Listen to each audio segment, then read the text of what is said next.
Assalamualaikum, salam sejahtera. Dalam video kali ini saya akan bincangkan satu lagi soalan berkaitan dengan gravitational potential energy. Mari kita tengok soalannya. An asteroid with mass m is equals to 1 times 10 to the power of 9 kilogram comes from deep space, effectively from infinity, and falls towards Earth. Question A.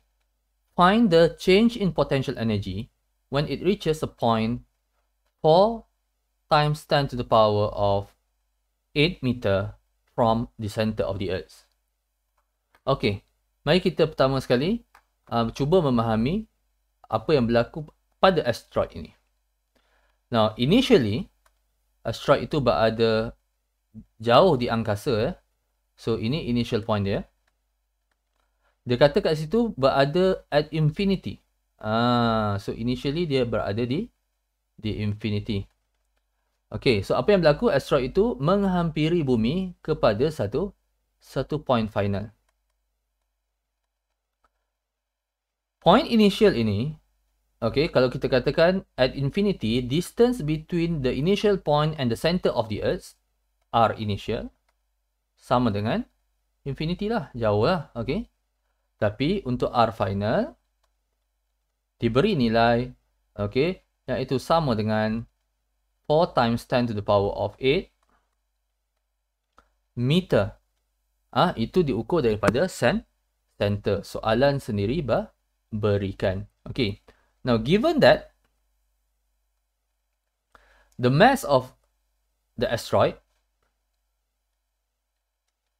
is 1 times 10 to the power of 9 kilogram. Dan satu info yang tak ditulis dalam soalan ini, sebab ni nota saya tak tulis sebab dah banyak kali saya tulis benda ni dalam nota saya tak ulang-ulang benda tu.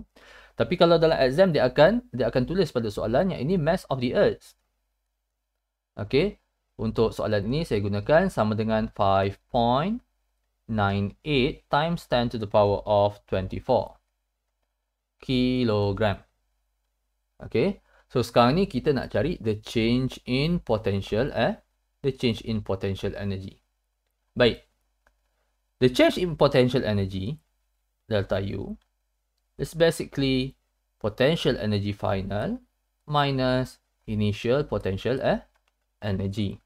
Jadi kalau kita masukkan equation, kita akan dapat the change in potential energy is equals to negative G times mass of Earth times mass of asteroid over R final minus the initial potential energy is negative G times mass of Earth, mass of the asteroid over the initial distance R. Okay, so since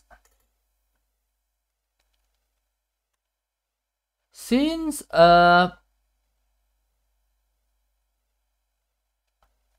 final, R initial is equals to infinity, so G, whatever nombor yang ke atas ni, G ME times M over infinity, kita akan dapat nilai yang dalam kotak biru ini sama dengan kosong. Okay, kerana dia bahagikan dengan nombor yang sangat besar. Okay, so jadi dalam equation kita hanya akan dapat negative G times mass of Earth times mass of asteroid over R final minus 0.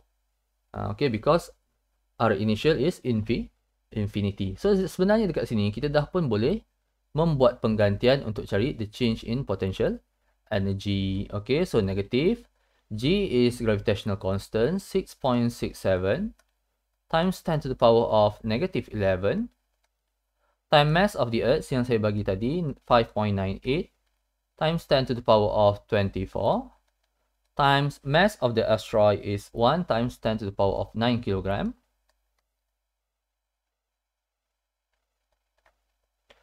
Okay, divided by the final distance of the asteroid from the center of the Earth, which is equals to 4 times 10 to the power of 8 meter. Okay, so kalau kita tekan calculator, kita akan dapat the change in gravitational potential energy of the asteroid is equals to negative 9.97 times 10 to the power of 14 joule. Okay, so ini logik lah. Okay. Konsisten dengan apa yang kita dah belajar dalam chapter 5. Negatif maksudnya the system ataupun asteroid itu hilang energi. Jadi mula dia ada kat infinity. Okay, bila dia menghampiri bumi, dia lost gravitational potential energy sebanyak 9.97 darab 10 kuasa 10 kuasa 14 joule. Itu dia jawapan bagi soalan A. Selesailah soalan A. Okey. Isu yang sekarang ni, kita tengok soalan B. Okey, saya scroll balik ke atas, kita tengok soalan B. Dia kata, calculate the asteroid speed at that point, assuming it was initially at rest when it was arbitrarily far away. So, masa dia ada dekat initial point dia, velocity dia kata kosong. Okay. So, bila velocity at initial point dia kosong, maka kinetic energy at initial point dia juga sama dengan kosong. Okay, saya nak bawa benda ni ke bawah. Untuk soalan B.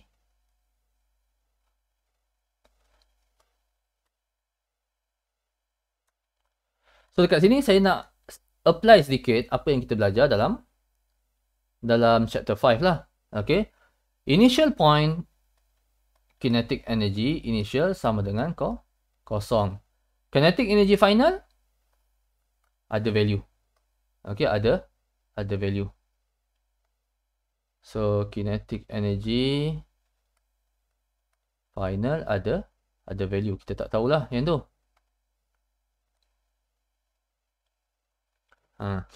Gravitational potential energy initial sama dengan kosong juga. Okay, pasal R tadi sama dengan at infinity kan. Okay, gravitational potential energy final ada value. Okay, jadi macam mana approach yang saya nak gunakan untuk cari nilai kinetic energy ni? Okay, jadi pada saya sebenarnya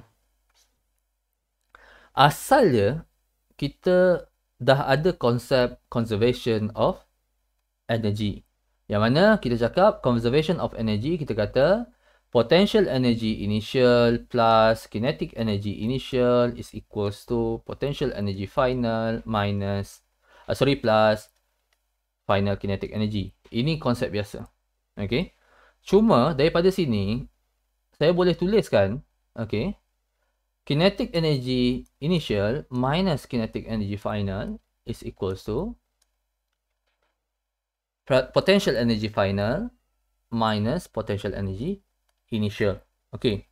Nilai yang ini ni. Nilai yang ni. Ini sama dengan delta U lah. Okay, pasal apa?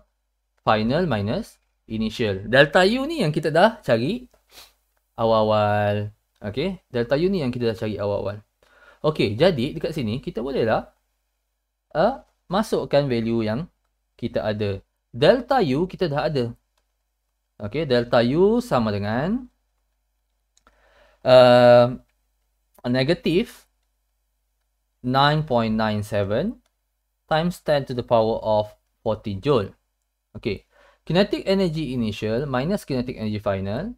Initial kinetic energy is 0. Pasal apa? Kita dah cakap tadi lah. At infinity, soalan dah beritahu dia at rest. Itu soalan B. Dia dah beritahu. Assuming it was initially at rest when it was far away. Okay. Final kinetic energy sama dengan half times mass times V square. Okay, so saya belum lagi masukkan nilai velocity. Kat situ kan? Okay. Saya belum lagi masukkan nilai mass dekat situ. So, saya boleh masukkan nilai mass kat situ. So, kosong tu dah tak ada apa dah. Okay, so dia akan jadi setengah.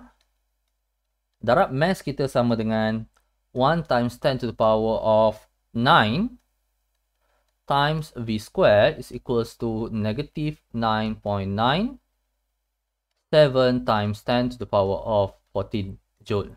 Okay, so kita rearrange equation ini dan kita akan dapat nilai velocity of the asteroid bila dia menghampiri bumi is equals to 1412.09 meter per second.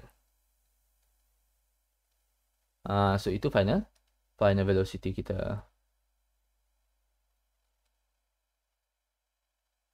Okay, so saya rasa itu saja jawapan untuk soalan B. Sekiranya ada apa-apa soalan boleh tanya saya di dalam ruangan komen. Dan jangan lupa untuk like, share and subscribe Matriculation Physics channel untuk lebih banyak video. Sekian, terima kasih.